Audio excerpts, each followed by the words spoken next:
안녕하세요. 코리아 플러스 리얼리즘, 코리얼리즘입니다. 영상을 클릭해주셔서 감사합니다. 최근 한국은 포스트 코로나 시대를 준비하고 한국 경제의 세계 도약을 위한 프로젝트인 한국판 뉴딜에 오는 2025년까지 76조 원을 투입하기로 했다고 발표했습니다. 뉴딜은 미국 제32대 대통령 루스벨트가 대공황 극복을 위해 추진했던 정책으로 댐이나 다리 건설 등 대규모 토목 공사가 대부분이었습니다. 하지만 한국형 뉴딜은 우리나라의 강점인 디지털을 중심으로 하는 이른바 21세기형 뉴딜이라고 한국 정부는 설명했습니다. 한국판 뉴딜은 55만 개의 일자리를 창출하고 국가 산업 재편과 디지털 강국의 입지를 공고히 하겠다는 목표라고 알려졌습니다. 이와 같은 소식을 세계 최고 경제 언론사이자 기관 중 하나인 미국의 블룸버그가 자세하게 보도했습니다. 한국 정부는 농어촌 마을 등 1,300개의 초고속 인터넷망을 보급하고 주민센터 보건소 등 공공장소 4만 1,000곳에도 고성능 와이파이가 설치된다.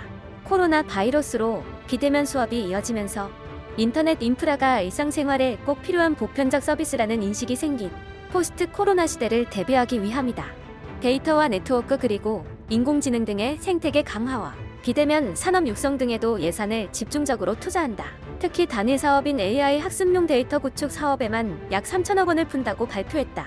최근 한국의 경제 전망은 한국은행과 민간 경제학자들이 예상했던 수축보다 낙관적이었지만 한국은 바이러스 2차 파동 물결이 발생할 경우 하방 위험을 인정했다. 팬데믹이 전 세계를 강타하면서 한국의 수출 의존적 경제는 어려움을 겪고 있다.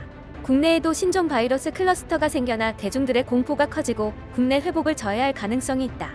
이전 대책들은 바이러스 대유행을 타개하는 데 초점이 맞춰져 있지만 한국의 이번 장기 지출 계획은 2022년까지 55만 개의 일자리를 창출하는 것을 목표로 하고 있다. 이 계획은 인공지능과 소프트웨어 프로그래밍 분야의 10만 명의 전문가를 보유하는 것도 목표로 하고 있다. 이렇듯 블룸버그는 한국의 디지털 뉴딜 정책에 대한 깊은 관심을 보였습니다. 덧붙여 5G 기반 인프라 구축과 K-사이버 방역체계 등 4차 산업혁명을 준비하고 있는 한국의 발빠른 정책적 지원에 대하여도 관심 있게 보도했습니다. 이와 같은 소식에 해외 네티즌들은 열광하고 있습니다. 전 세계적으로 경제가 여전히 살아날 기미가 보이지 않는 와중에 한국의 행보가 두드러지기 때문입니다. 효과가 있을지 의구심을 가지는 의견도 있지만 한국의 정책에 대해 놀라움을 보이고 있습니다. 특히 시위로 인해 더욱 혼란스러워진 미국에서 탄식 섞인 부러움을 나타내고 있습니다. 정말 현명하다. 지금은 경제의 초점을 재편성하기 위한 이상적인 시기이고 대부분의 부문에서 그건 필수적인 상황이다. 그 변화가 희망적으로 지원되고 실행되기를 바라겠습니다. 베스트 코리아는 이번 세계 경제 마비 사태를 정말 심각하게 받아들이고 있으며 세계의 리더임을 스스로 보여주었다. 620억 달러는 한국에게 엄청 큰 금액이네. 미국이 7,250억 달러를 지출하는 것과 마찬가지야. 아니면 연간 미국 군대 운용자금이랑도 맞먹네. 전 세계에 공개될 이 거대한 기술 관련 정책들을 흥미롭게 계속 지켜볼 수 있기를 빌어먹을. 이건 우리들의 나라도 해야 할 일이야. 내가 볼 때 사회를 개선하는 데 있어 분명하게 행동하는 세계에서 유일한 정부가 한국인 것 같다. 일자리 문제에 관련해서 미국도 비슷하거나 더 나쁘다고도 할 수 있어. 두 나라 모두 완벽하다고 말하려는 건 아니야. 내 말은 한국 정부는 사람들의 말을 듣는다는 거야. 나는 한국도 많은 문제를 가지고 있다고 확신하고 완벽하지 않을 수도 있지만 내가 보기엔 한국에서는 진정 그들의 시민들에게 옳은 일을 하려고 노력하고 있어. 그리고 실제로 효과가 있고 미국에서 사람을 돕는다는 것은 단지 그들이 원하는 것, 특히 더 많은 돈과 권력을 얻기 위해 영향력을 가진 국회의원들의 협상 카드일 뿐이야. 잠깐, 국민의 삶의 질을 위해 거액을 투자하는 나라라고? 그게 어떤 느낌일까? 나는 이 뉴딜의 가장 좋은 부분은 한국이 가장 필요로 하고 가장 개발이 덜 된 분야에서 디지털화를 촉진하여 혁신, 창의성, 교육, 그리고 일자리 창출의 새로운 기회를 만들려는 것이라고 생각한다. 이게 현명하지 않아 보일 수도 있지만 이 투자로 파생된 이익을 다음 세대들이 꾸준히 볼 수 있다. 겉보기에는 바람직하지 않은 곳에 돈을 투입하는 것처럼 보일 수는 있어도 수많은 혜택들을 받게 되면 이해하게 될 것이다. 미국은 이번 재난 동안 훌륭한 리더십을 보여준 한국과 같은 국가를 보고 모두에게 더 나은 미국이 되기 위해 재건하는 방법에 대한 계획을 세워야 한다.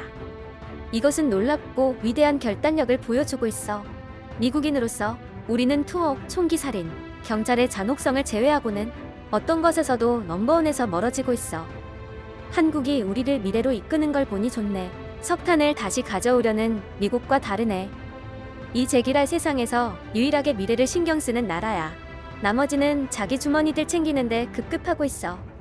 저개발 지역이라.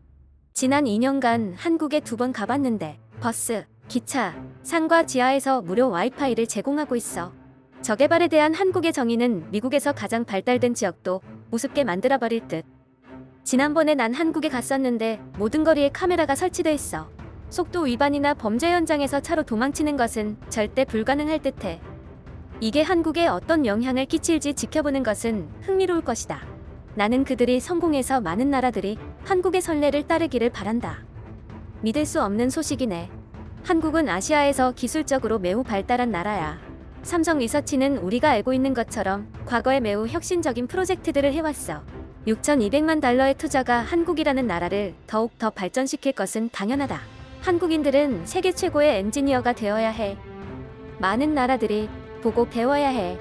여기 유럽을 보면 나는 독일에 살지만 이미 많이 뒤처져 있어. 한편 블룸버그 산하 경제연구소인 블룸버그 이코노믹스는 한국이 세계 다른 나라들과 달리 상대적으로 조기에 코로나 바이러스 억제에 성과를 내는 등 강한 보건체계, 효율적인 정부, 충분한 재정 여력을 지녔다고 평가하고 한국은 빠르게 성장세로 돌아갈 수 있는 위치에 있다며 한국의 경제 성장률을 가장 높은 세 국가 중 하나로 뽑기도 했습니다. 여러분들은 어떻게 생각하시나요? 댓글로 의견들을 남겨주세요. 코리알리즘은 더 좋은 내용으로 다시 찾아오겠습니다. 구독과 좋아요 눌러주시면 정말 큰 힘이 됩니다.